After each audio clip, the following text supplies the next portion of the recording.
ریاض النظرہ فی مناقب اشرا میں یہ واقعہ لکھا ہے. حضرت سیدنا علی المرتضیٰ رضی اللہ تعالیٰ عنہ فرماتے ہیں حضرت عمر کا دور خلافت تھا. میں رات کو سویا تو خواب دیکھتا ہوں. خواب میں کیا دیکھا کہ مصلی پہ کھڑے ہیں مسجد نبوی میں حضور اور نماز پڑھا رہے ہیں. تو کہتے ہیں حضور نے دو مخصوص صورتیں پڑھی, پھر حضور نے سلام پھیرا.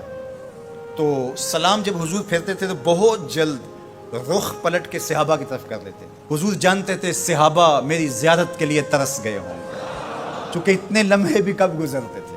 تو حضرت علی فرماتے ہیں میں نے خواب میں دیکھا کہ کوئی خاتون باکورہ لے کے کھجوروں کی شکل میں حضور کی خدمت میں حاضر ہو گئی.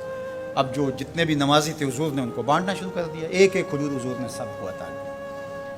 تو کہتے ہیں کہ حضور نے مجھے بھی ایک کھجور عطا کی. جب میں نے اس کو کھایا تو اتنی لذیذ تھی کہ زندگی میں اتنا مزہ کبھی کھجور کا آیا نہیں تھا.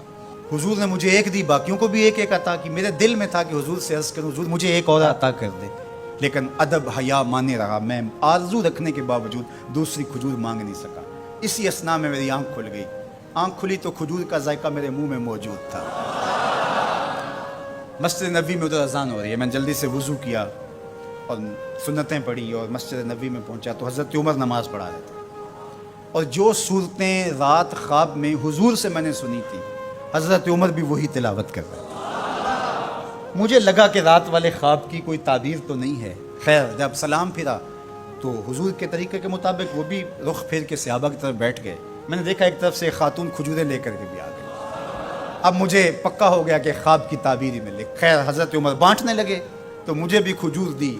میں نے وہ کھائی تو واقعی وہ بہت لذیذ تھی. حضور سے تو مانگ نہیں سکا تھا, ادب حیا مانے رہا تھا, لیکن جناب عمر سے تو دوستانہ تھا. ان سے میں نے بے تکلف کہہ دیا عمر ایک کھجور سے کام نہیں چلے گا, مجھے ایک اور دو. تو جناب عمر نے میری جانب مانا خیز نظروں سے دیکھا اور پھر مسکرا کے بولے حضور نے دی تھی کہ میں بھی دوں. ان کی تو آپس میں دوستیوں کا تعلق تھا, ان کی تو محبتوں کے رشتے تھے, اور ہم ان کو آپس میں کھڑا کیا ہوا ہے. تو قرآن کہتا ہے روحا ماؤ بینہم. آپ کے عقیدے کی بنیاد کیا ہونی چاہیے صحابہ اور اہل بیت کے بارے میں؟ قرآن کس نص سے روحا ماؤ بینہم. روایت کوئی کتنی بھی بڑی کتاب میں کیوں نہ لکھی ہو, اس میں سکم ہو سکتا ہے, راوی جھوٹ بول سکتا ہے, لیکن قرآن کی تو قطعی بات ہے نا.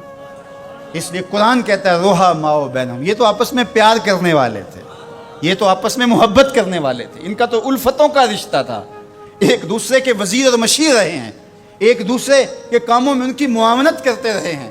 یہ تو محبت کے ربط اور رشتے رکھتے تھے, اور ایک دوسرے سے پیار کا رشتہ بڑا گوڑا تھا. اللہ ہمیں صحابہ اور اہل بیت کی چوکھٹ کا غلام رکھے.